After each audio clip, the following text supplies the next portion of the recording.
Daniel Radcliffe is producing a documentary about his stunt double who was left paralyzed after a stunt went wrong. It's called David Holmes, the Boy Who Lived, I believe is the title of it.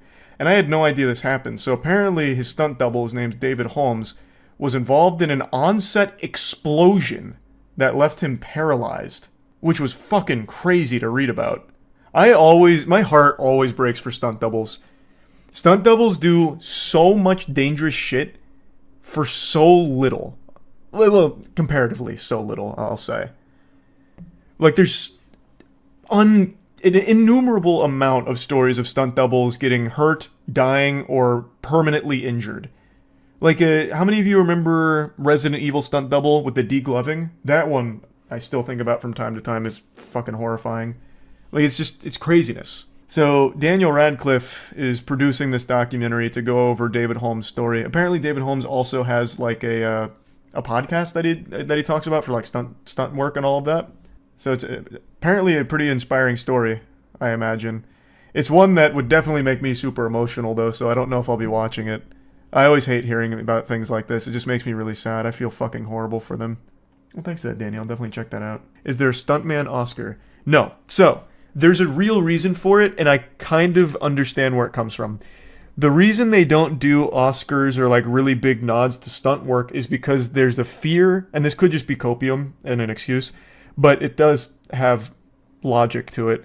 There's the fear that by incentivizing stunt work to be bigger, grander, more extreme, over the top, you make it more dangerous, and you push people to go harder, which makes it ultimately more dangerous. So by making an award for like the craziest stunts, you'll have other people that'll try and vie for that next year where they're like, I want to be the craziest stunts. We need to have the craziest stunts, shit like that. So it just keeps escalating.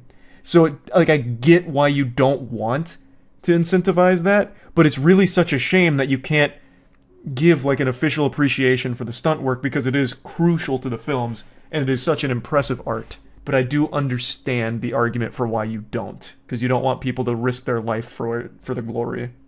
The Gibby stunt double. The Gibby stunt double is a hero that I will forever appreciate as a goddamn legend. When we had Noah on our podcast, he talked about this. I'll show you real quick. So this is the Gibby fall from the ceiling.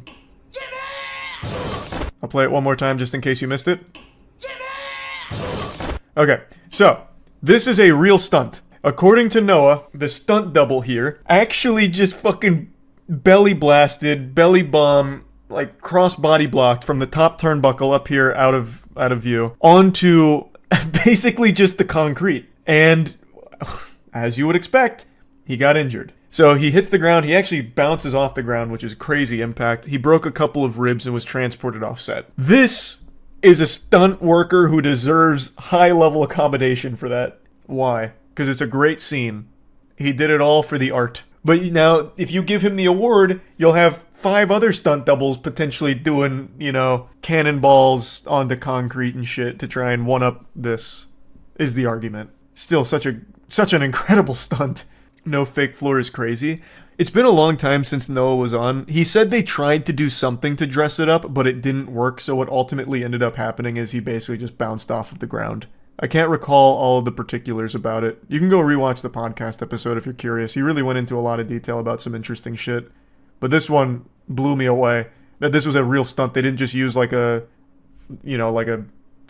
doll or something like you'd expect them to do. They actually just had their stunt double do this.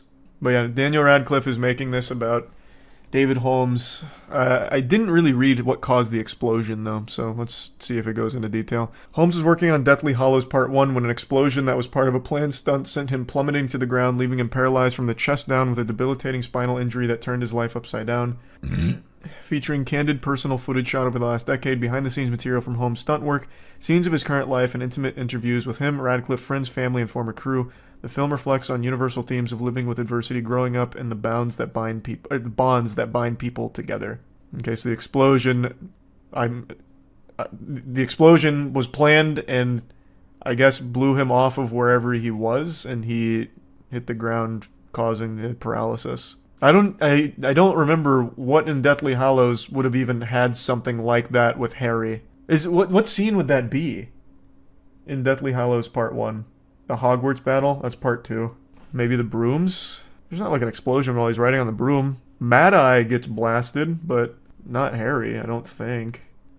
Yeah, I guess maybe something at the wedding. There was a lot of chaos there, perhaps. I just don't remember anything where, like, Harry himself gets hit by, like, an explosion or something. So maybe it was... The explosion was planned, but maybe him being near it and all of that was very much not in the cards. But Daniel Radcliffe really seems like such a good guy. Shining a light on a story like this, I think, is just a good thing to do. And I really like Daniel Radcliffe's post-Harry Potter work. He just chooses wacky roles that he gets to have fun with. Like Guns Akimbo, Swiss Army Man.